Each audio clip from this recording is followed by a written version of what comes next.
బంగారం కొనొద్దు, petrol diesel వాడొద్దు, destination weddings వద్దు, విదేశీ ప్రయాణాలు అసలే వద్దు, వర్క్ ఫ్రమ్ హోమ్ చేయండి, బస్సుల్లో మెట్రోల్లో తిరగండి, ఆయిల్స్ వాడొద్దు, అతిగా తినొద్దు.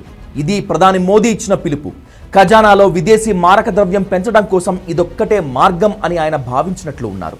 ప్రధాని ఆందోళనతో ఇచ్చిన ఈ హెచ్చరిక ఆర్థిక అలారం మోగించినట్లుగా ఉంది.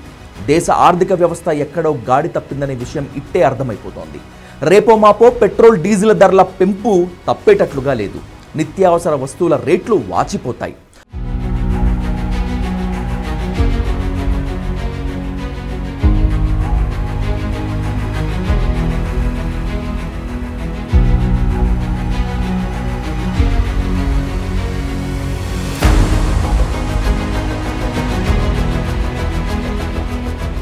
మోడీ వార్నింగ్ వెనుక ఆందోళన ఇదే. దేశం ఆర్థికంగా క్లిష్ట పరిస్థితిలో ఉంది. ఆ విషయం పైకి చెప్పకుండా రకరకాల మార్గాల్లో పొదుపు చేయాలని ప్రధాని మనకు సుద్దులు చెప్తున్నారు. మధ్యతరగతి జనానికి పొదుపు మంత్రం నేర్పిస్తున్నారు. పైకి చెప్పటం లేదు, కానీ మన ఆర్థిక పరిస్థితి అంతర్గతంగా చాలా ఆందోళనకరంగా ఉంది. అది పైకి కనిపించకుండా కేంద్రం, ప్రధాని మోదీ రకరకాలుగా విన్యాసాలు చేస్తున్నారు. అమెరికా ఇరాన్ యుద్ధం ప్రభావం కావచ్చు, విదేశీ మారక ద్రవ్యం తరిగిపోయి ఉండొచ్చు, ఖర్చులు పెరిగిపోయి ఉండొచ్చు, అప్పులు వడ్డీలు మరింత పిండేస్తుండవచ్చు. మొత్తం మీద మన ఆర్థిక వ్యవస్థ అస్తవ్యస్తంగా మారిపోయింది. ప్రధాని ప్రభుత్వ వైఫల్యాలను మన బాధ్యతలుగా మార్చేస్తున్నారు. బంగారం కొనొద్దంటారు, ఎందుకు కొనకూడదో చెప్పరు. పెట్రోల్ డీజిల్ వాడొద్దంటారు, ఎందుకు వాడకూడదో చెప్పరు. కూడు లేనోడిని ఉపవాసం చేయమన్నట్లుగా ఉంది ప్రధాని పొదుపు సూత్రం. అన్నం లేని వాళ్ళకి ఆడంబరం ఎట్లా వస్తుంది అనే విషయాన్ని మాత్రం విస్మరిస్తున్నారు అందరూ.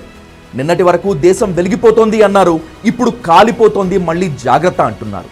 జనాన్ని ప్రధాని అయోమయంలో పడేస్తున్నాడు. 5 రాష్ట్రాల అసెంబ్లీ ఎన్నికల్లో అలవి కాని హామీలు ఇచ్చారు. అప్పుడు చెప్పొచ్చుగా ఈ పొదుపు సూత్రాలు.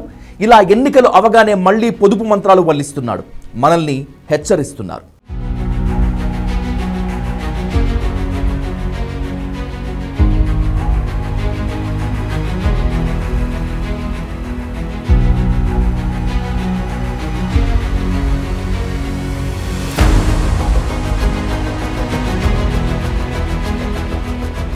నిజానికి భారత ఆర్థిక పతనాన్ని ప్రధాని, కేంద్రం చాలా ఏళ్లుగా రహస్యంగా ఉంచుతున్నారు. అంతా బాగుంది.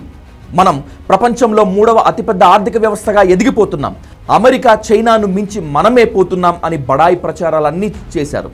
కానీ బయట అలాంటి పరిస్థితులు లేవు. పేదరికం ఎక్కడా తగ్గిన సూచనలు కనిపించడం లేదు. మొత్తం రాష్ట్ర ప్రభుత్వాలన్నీ సంక్షేమ పథకాల పిచ్చిలో లక్షల కోట్లు అప్పు చేసి జనాన్ని కూర్చోబెట్టి మేపుతున్నాయి. మొబైల్ ఫోన్లో మొదలుకొని ల్యాప్టాప్, డెస్క్టాప్ వరకు స్వదేశీ ఉత్పత్తి లేకపోవడంతో విదేశాల నుంచే మనం దిగుమతి చేసుకుంటున్నాం. ఆర్థిక వ్యవస్థలో అసలు ఏం జరుగుతుందో చెప్పకుండా ఇన్నాళ్ళు రహస్యంగా దాచిపెట్టి ఉంచడం వల్ల ఇప్పుడు అది సంక్షోభం అంచులకు చేరినా కూడా బయట పెట్టలేని పరిస్థితి. దేశమంతా రియల్ ఎస్టేట్ కుదేలైంది. పారిశ్రామిక ఉత్పత్తులు అంతంత మాత్రంగానే ఉన్నాయి. విదేశీ మారక ద్రవ్య నిల్వలు పెట్రోల్ డీజిల్ కొనడానికి సరిపోతోంది. అంతర్జాతీయంగా గట్టిగా 2 పెద్ద యుద్ధాలు వచ్చేటప్పటికి మన ఆర్థిక వ్యవస్థ కుదేలైపోయింది. చివరికి ప్రభుత్వం చేసి త్యాగాలు మాత్రం ప్రజలను చేయమంటున్నారు. ప్రధాని సూచనలన్నీ కేవలం సామాన్యులకేనా, రాజకీయ నాయకులు వర్తించవా అనే వాదనలు ఇప్పుడు తెర మీదకు వస్తున్నాయి. భారీ కాన్వాయ్లు, విజయోత్సవాలు, పార్టీ ర్యాలీలు ఇవన్నీ జనం సొమ్ముతో చేస్తున్నవి కాదా, తగ్గించుకోవచ్చుగా అనే వాదన కూడా వినిపిస్తోంది.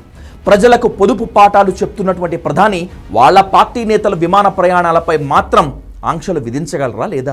కేంద్ర ప్రభుత్వ ఉద్యోగులకు అమలు చేయగలరా లేదా?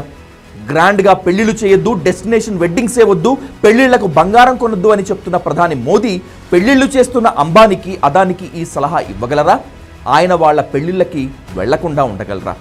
కేంద్రం తన వైఫల్యాలను కప్పిపుచ్చుకొని ప్రజలను త్యాగాలను చేయమంటోందనే విమర్శలు వస్తున్నాయి. అసలు ఎన్నికలు అయిపోయిన తర్వాత ఇప్పుడు చెప్పడం ఏంటి? ఆర్థిక వ్యవస్థ గురించి ఇన్నాళ్లు రహస్యంగా ఉంచాల్సిన అవసరం ఏమొచ్చింది అని ప్రశ్నిస్తున్నారు జనం.